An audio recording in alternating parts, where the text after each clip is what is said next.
In a world where appearances often shape our assumptions and wealth is confused with worth, it's easy to miss the value of a heart that chooses kindness over pride. This story begins not in a luxurious showroom or a corporate office, but in a gritty corner of a city garage cluttered with rusted tools, oil-stained rags, and the sound of jazz playing from an old radio.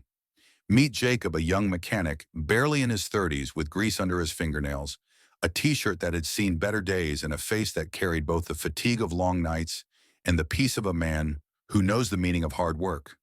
Jacob wasn't famous, he wasn't rich, and he definitely didn't have a business degree.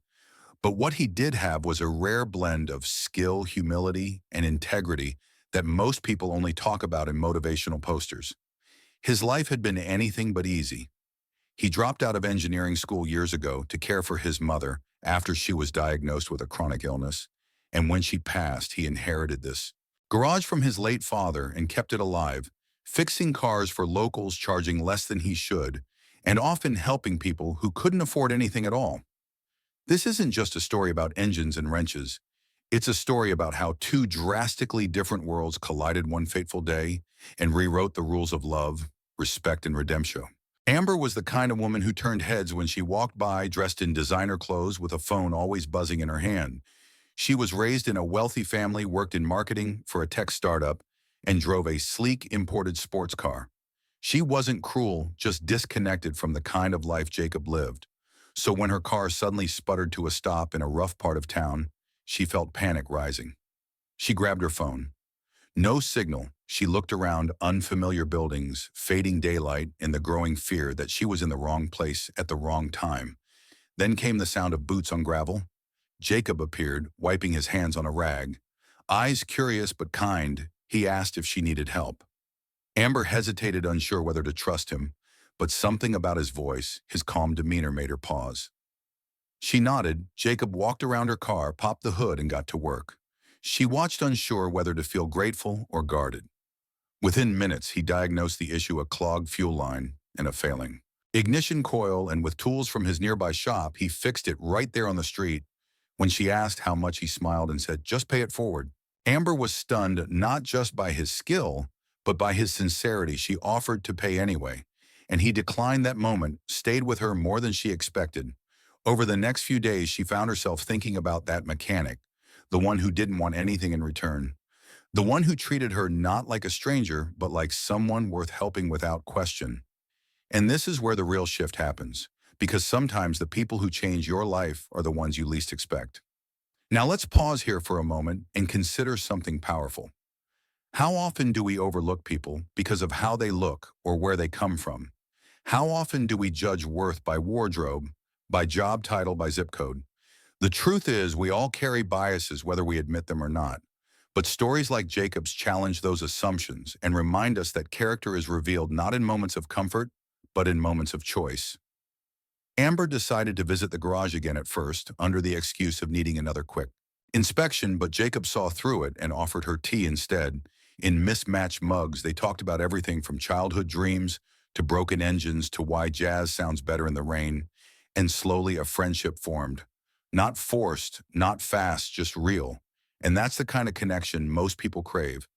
Not the curated kind found on apps, but the messy, surprising, beautiful kind that begins when you see someone, not for who they are on paper, but for who they are in presence.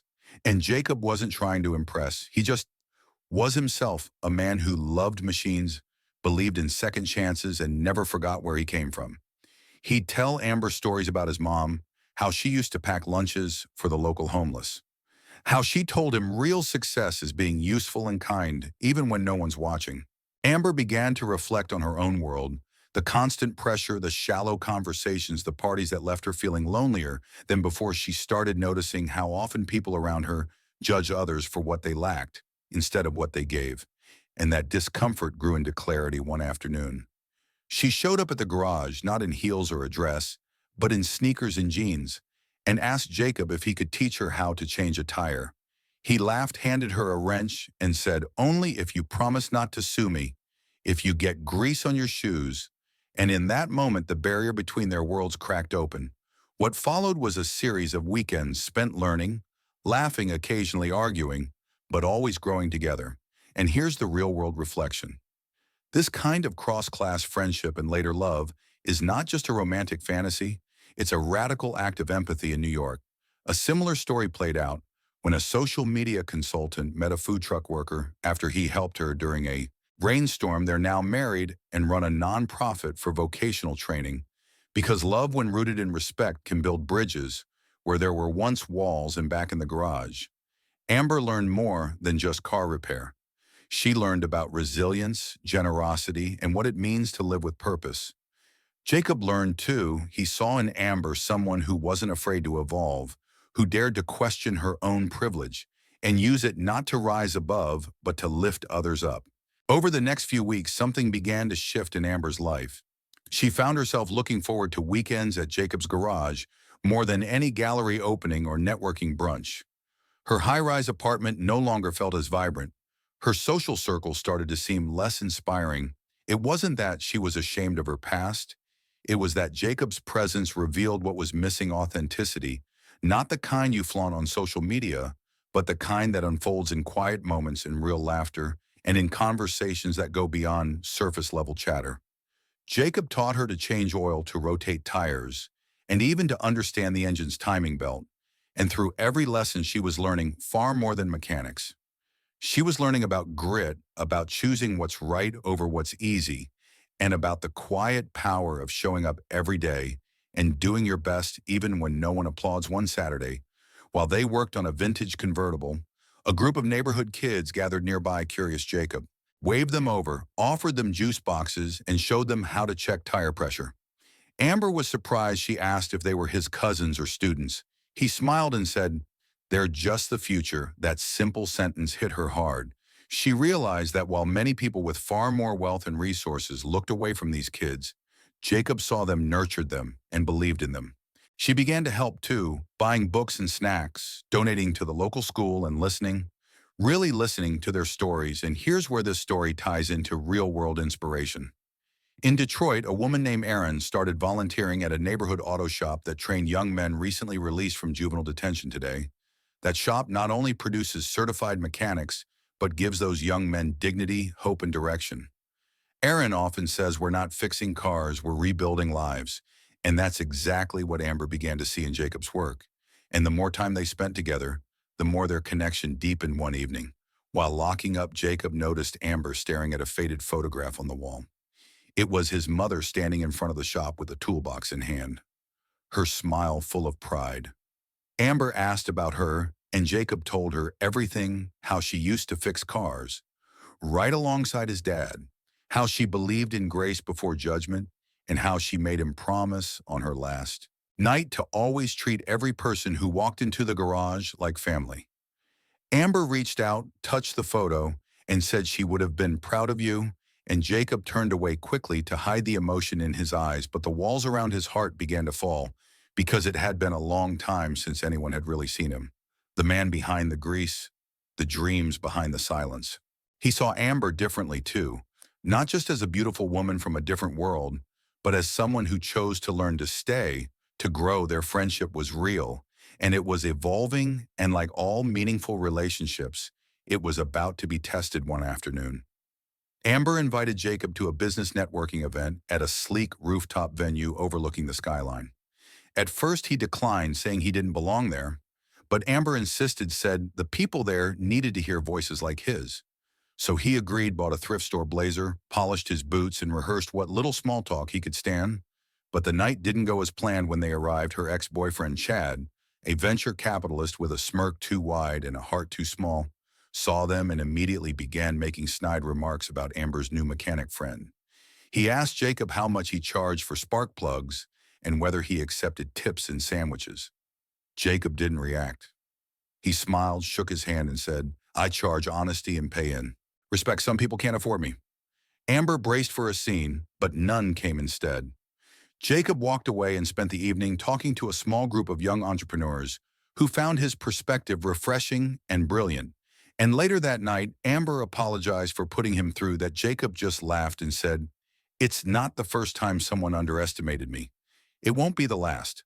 What matters is you didn't." And those words mattered more to her than anything she had heard all year. Because respect is not proven in grand speeches. It's revealed in the quiet confidence of people who know their worth.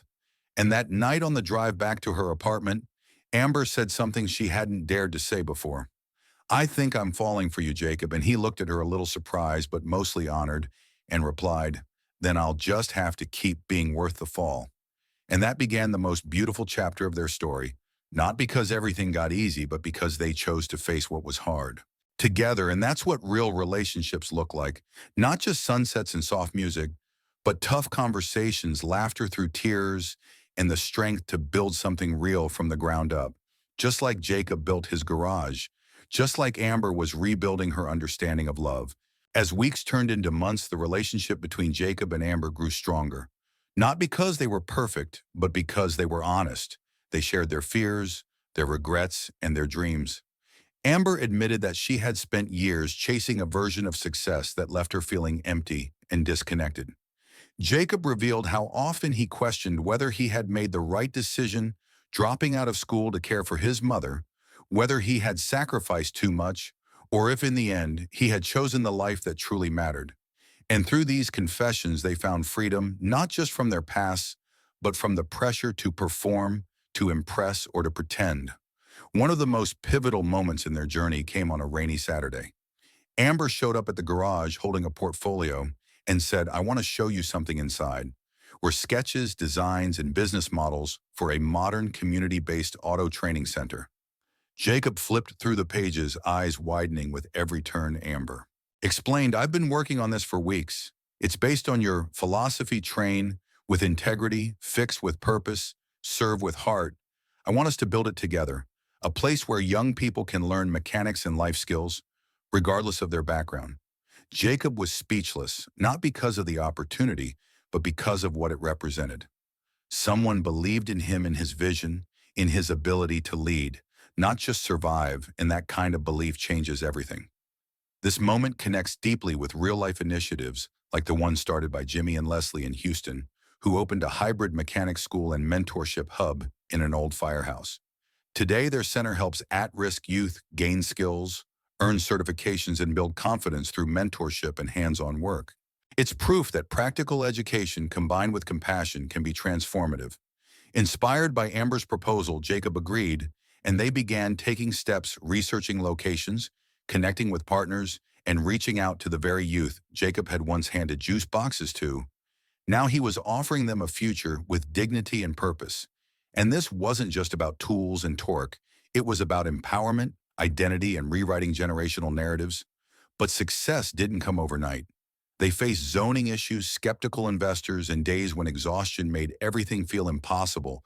During one particularly rough meeting, where a board of investors dismissed Jacob's plan as too idealistic, Amber stormed out and said, "If you can't see the value of character over credentials, you're not the partners we want." Jacob followed her, and for the first time in years, he felt truly seen and supported, not just for what he could do, but for who he was, and that support helped them push forward. Every rejection became redirection, every delay became a lesson, and slowly momentum grew. Community leaders rallied behind them, donations came in, volunteers offered help, and students began enrolling. The day the doors officially opened, Jacob stood at the entrance holding back tears. The garage was now a learning center filled with workstations, whiteboards, motivational quotes, and the hum of new beginnings. Amber stood beside him, beaming, and whispered, "See what happens when you believe in something bigger than fear." And inside those walls, dreams were being rebuilt, one bolt, one lesson, one breakthrough at a time. But their story wasn't just about the center.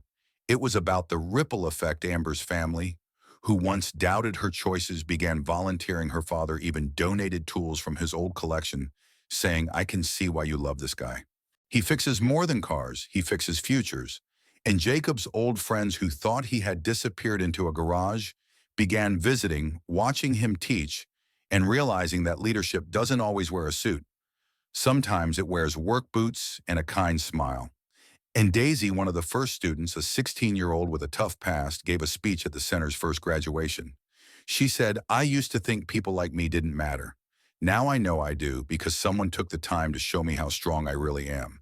And in that moment, Jacob and Amber knew they had built something that would outlast both of them. And it all started because one woman's car broke down on a city street and one man chose to help without expecting anything in return. That's how lives change, not through force, but through connection. Not by taking, but by giving. Not by waiting, but by showing up, and in the quiet after the graduation. As the sun set over the garage, turned center, Jacob took Amber's hand and said, "You changed everything." For me, and she smiled, "No, you changed yourself. I just got to witness it." And that mutual recognition, that shared growth, became the foundation for everything they continued to build together. As their training center blossomed into a place of hope and second chances, so too did the relationship between Jacob and Amber, not because everything was easy, but because they continued choosing each other every day. Despite the challenges, they came from different worlds, but they were building one together. And with every shared decision, from lesson plans to community outreach, their love matured into something far more powerful than romance. It became a partnership grounded in service and trust. Yet no journey of growth comes without tension. One afternoon, while reviewing expansion plans, Jacob suggested they scale slowly, but Amber, eager to meet the growing demand, pushed for a faster rollout. The disagreement escalated into a tense argument, with both walking away feeling unheard later that evening. Jacob returned to the center where Amber sat alone at a workstation.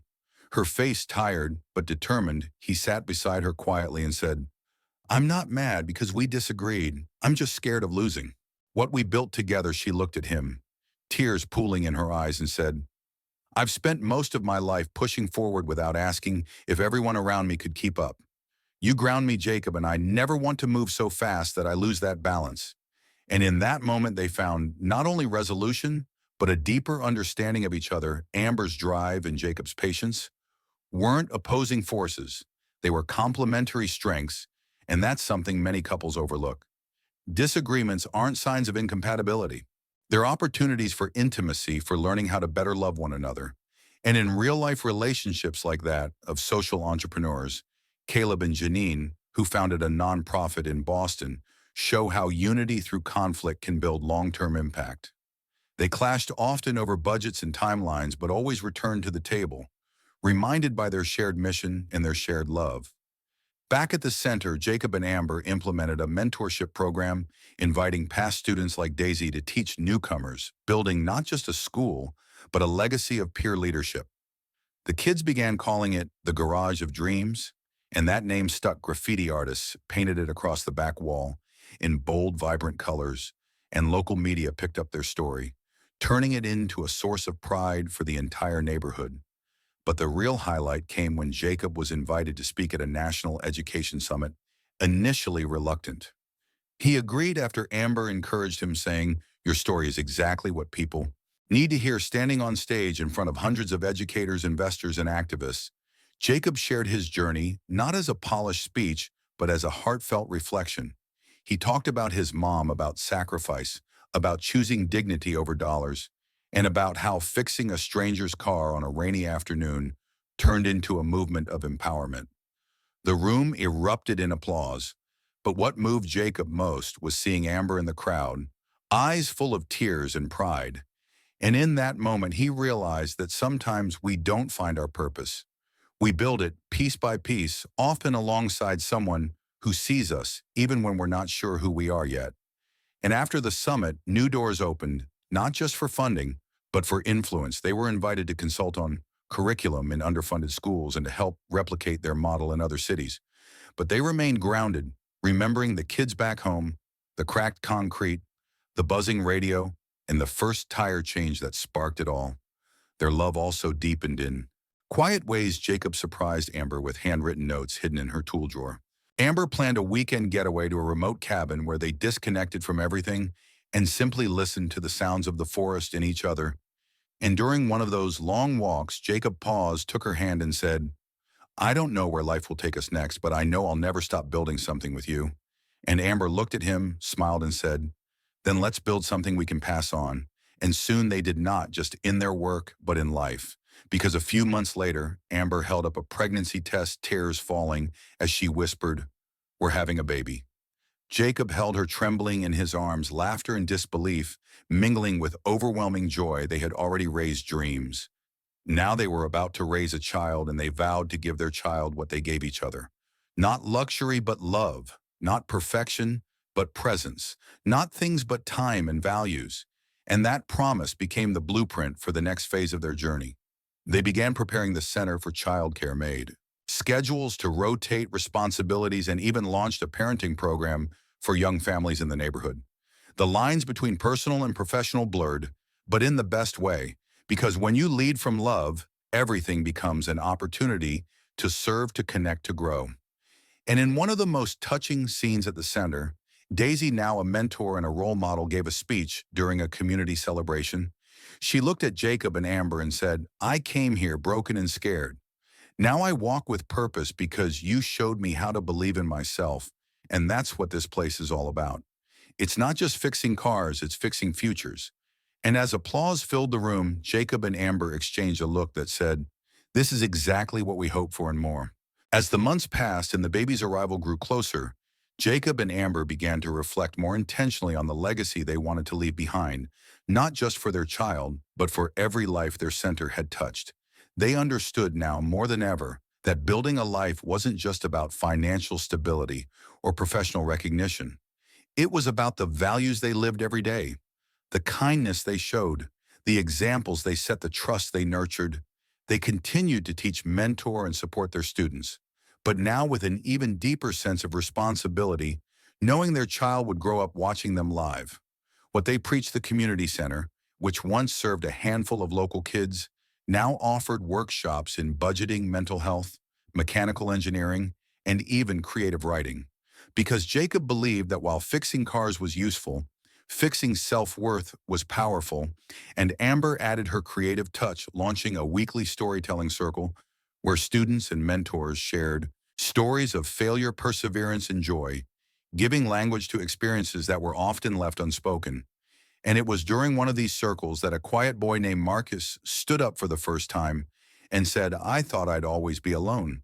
But here I learned I'm worth more than the pain I've been through." That moment reminded everyone why the center existed. It wasn't just a project, it was a promise. And then the big day arrived. Amber went into labor late one night. Jacob calmly helped her into the car and drove her to the hospital, his hands steady but his heart pounding hours later. They welcomed a baby girl, eyes wide and curious, as if she already knew the journey her parents had taken to bring her here. They named her Grace, not just for the beauty of the word, but for everything it represented: forgiveness, resilience, love that chooses to stay.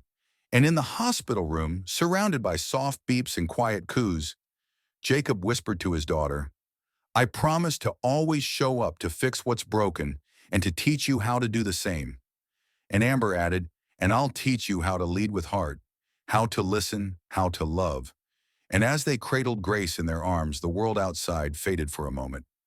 There was only this: a family born not from convenience, but from choice, from the kind of love that grows deeper through storms. Back at the center, the staff and students welcomed the news with joy, throwing a surprise celebration, complete with cupcakes, balloons, and a handmade banner that read, "Welcome, baby Grace. Your village is ready." And that's exactly what the center had become: not just a workshop or a classroom, but a village, a community bound not by blood, but by belief in one another. And over the following years, the center continued to thrive, inspiring similar models in other cities, even internationally. Jacob and Amber were invited to share their framework in places like Nairobi and Medellin, where local leaders adapted the ideas to fit their own communities. And through every expansion, they insisted on keeping it personal, staying involved, listening deeply, and never letting the work become more important than the people. And they never forgot where it all began. One day, a reporter asked Jacob what his proudest moment was. He smiled, wiped his hands on an old rag, and said, "The day I realized I wasn't fixing her car. I was building a life with her. And maybe she was fixing something in me too." And that kind of vulnerability, the truth, is what made their story resonate far beyond the borders of their neighborhood. It became a testament to what's possible when we stop defining people by what they have and start honoring them for who they are. And here's the ultimate takeaway: love is not found, it's built. It's built not through grand gestures, but through quiet moments of truth, consistent actions, and the courage to see beyond our own worldview. Jacob didn't need a title to lead. He led by showing up day after day. Amber didn't need to change who she was. She just needed to connect who she was to what really mattered. And together they proved that greatness is not in status, but in service, not in appearance, but in authenticity. And that sometimes the engine of a meaningful life is hidden under layers of dust, waiting for someone willing to get their hands dirty to uncover it. If you're watching this, wondering whether your story is too messy to matter, remember this: Jacob was just a mechanic with a toolbox and a tired smile. Amber was just a woman with a flat tire and a fast-paced life. But when they chose kindness, curiosity, and courage, they created something extraordinary, not just for themselves, but for everyone around them. You don't need to be perfect to make an impact. You just need to be present and willing to begin.